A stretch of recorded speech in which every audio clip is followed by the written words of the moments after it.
সেই একই ট্রাকে থেকে এই 6 জনকে গ্রেপ্তার করতে সক্ষম হয়।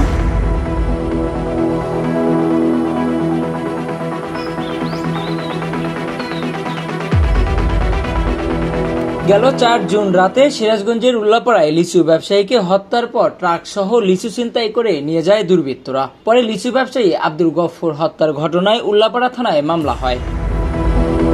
এই ক্লুলেস হত্যাকাণ্ডের ছায়া তদন্ত শুরু করে র্যাব 12। 7 জুন ভোরে বঙ্গবন্ধু সেতু এলাকায় অভিযান চালিয়ে জড়িত 6 জনকে গ্রেপ্তার করতে সক্ষম হয় র্যাব সদস্যরা।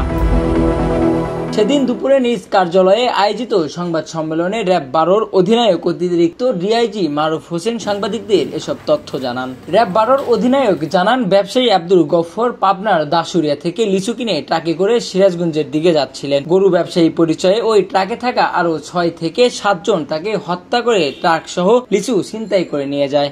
6 জনকে এই চক্রে গ্রেপ্তার করতে সক্ষম হয় এবং তারা যে ট্রাকে করে এই ভিকটিম এবং এই আহত ব্যক্তিকে নিয়ে এসেছিল, সেই একই ট্রাকে থেকে এই 6 জনকে গ্রেপ্তার করা হয়। গ্রেপ্তার 6 জনের মধ্যে 4 জন নাটোরের এবং বাকি 2 জনের 1 জন টাঙ্গাইল এবং অপরজন ময়মনসিংহের। পরে গ্রেপ্তারকৃতদের উল্লাপাড়া থানায় হস্তান্তরের পর আদালতের মাধ্যমে কারাগারে পাঠানো হয়।